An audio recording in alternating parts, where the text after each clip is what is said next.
নমস্কার বন্ধুরা, মহাদেব গার্ডেন থেকে কল্যাণী বলছি। আপনারা কেমন আছেন? আশা করি ভালো আছেন, আমিও ভালো আছি। বন্ধুরা, আজকে আমি খুব গুরুত্বপূর্ণ একটা ভিডিও নিয়ে এসেছি, যেটা অনেকেই পারে না, অনেকেই প্রশ্ন করে কোকোপিট কীভাবে ব্যবহার করব। এই দেখুন বন্ধুরা, এই কোকোপিটটা আমি অ্যামাজন থেকে নিয়েছি। আপনারাও এরকম, এটা 5 কেজির কোকোপিট। এটা আপনারা কিভাবে এটাকে এই সলিড থেকে কিভাবে নর্মাল সলিউশনে আনবেন, সেই জন্য এই ভিডিওটা নিয়ে এসেছি। ভিডিওটা যদি আপনাদের ভালো লাগে অবশ্যই সাবস্ক্রাইব করে পাশে থাকবেন। আমি যখনই ভিডিও ছাড়বো আপনারা সেই ভিডিও নোটিফিকেশান পেয়ে যাবেন। আর বন্ধুরা, যাদের ভালো লাগবে লাইক শেয়ার সাবস্ক্রাইব করে আমার পাশে থাকবেন। আজকে দেখুন বন্ধুরা, এই কোকোপিটটা আমার এসেছে। এটাকে আমি এবার তৈরি করব মানে এটাকে কিভাবে জল দিয়ে ভিজিয়ে কিভাবে আপনারা সয়েলের মতো তৈরি করে নেবেন, সেই জন্য এই ভিডিওটা নিয়ে এসেছি। দেখুন, আপনারা এই 5 কেজিরও কিনতে পারেন, 10 কেজিও আছে, 2 কেজি, 1 কেজি, যেরকম ইচ্ছা আপনারা কোকোপিট আপনারা কিনতে পারেন। ফ্লিপকার্টেও পেয়ে যাবেন। আমি এটা অ্যামাজন থেকে নিয়েছি। এই দেখুন, বড় একটা গামলা নিয়েছি। একটা বড় গামলা নিতে হবে। দেখছেন এটা 5 কেজির এইটুকুনি মনে হচ্ছে, কিন্তু এটা যখন জল দিয়ে ভেজাবেন বন্ধুরা, তখন এটা প্রায় 4-5 গুণ বেড়ে যাবে। যতটা আছে দেখুন, আপনাদের সামনেই আমি করে দিচ্ছি। ইনস্ট্যান্ট এটা হয়ে যায়। আপনারা একটু ভালো কোয়ালিটি দেখে কিনবেন, ইনস্ট্যান্ট হয়ে যাবে।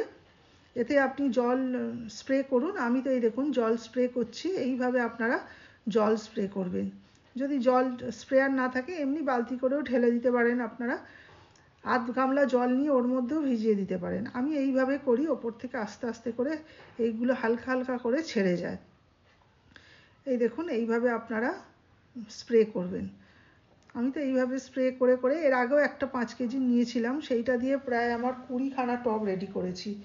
12 ইঞ্চির টব আমার 20খানা এই কোকোপিট দিয়ে তৈরি। এই দেখুন, সঙ্গে সঙ্গে ছেড়ে যাচ্ছে। এই দেখুন, এইভাবে আপনারা জল স্প্রে করবেন। ওপর দিয়ে আস্তে আস্তে করে জল স্প্রে করলে এটা পুরো, মানে এই গামলাটা বিশাল বড় গামলা, বুঝতেই পারছেন আপনারা। এই গামলাটা পুরো ভর্তি হয়ে ওপর থেকে উঠে যাবে। আরও আমি এইভাবে আস্তে আস্তে হতে থাকবে এবং আস্তে আস্তে ফুলে যাবে বন্ধুরা। এইভাবে স্প্রে করতে করতে করতে করতে দেখবেন এইগুলোই দেখুন ছেড়ে ছেড়ে চলে যাচ্ছে। আমি আগের বারে নিয়ে ভেবেছিলাম কিভাবে এটাকে সলিড থেকে কিভাবে নর্মালে আনবো, তারপরে আস্তে আস্তে দেখি এইভাবেই হয়ে গেছে। এই দেখুন, আপনারা একটু ভালো কোয়ালিটির কোকোপিট কিনবেন। দেখুন, আর গুঁড়ো একেবারে কিনবেন না বন্ধুরা, ওর সঙ্গে অন্য কিছু মেশানো থাকে। গুঁড়ো একেবারেই কিনবেন না, আপনারা এরকম সলিড ফর্ম কিনবেন, কিনে এটাকে নর্মাল করে নেবেন। এই দেখুন, দেখছেন? এই দেখুন, এইভাবে আপনারা জল দিয়ে এটাকে আস্তে আস্তে করে সমস্ত গা থেকে ছেড়ে ছেড়ে যাবে, সমস্ত গা থেকে ছেড়ে ছেড়ে যাবে। এই দেখুন, ফুলে ফুলে উঠছে। এইভাবে আপনারা কোকোপিটটা রেডি করে নেবেন। নিয়ে এর সঙ্গে কি করবেন জানেন? এর সঙ্গে অল্প মাটি মেশাবেন, মিশিয়ে আর তারপরে এর সঙ্গে একটু ভার্মি কম্পোস্ট দেবেন, আর অল্প মাটি দেবেন, ভার্মি কম্পোস্ট, আর একটু আপনারা ফাঙ্গিসাইড এর সঙ্গে মিশিয়ে দেবেন, দিয়ে গাছ বসিয়ে দেবেন। তারপরে আপনারা গাছের যেরকমভাবে পরিচর্যা করেন, যেভাবে খাবার দেন সেইভাবে দেবেন।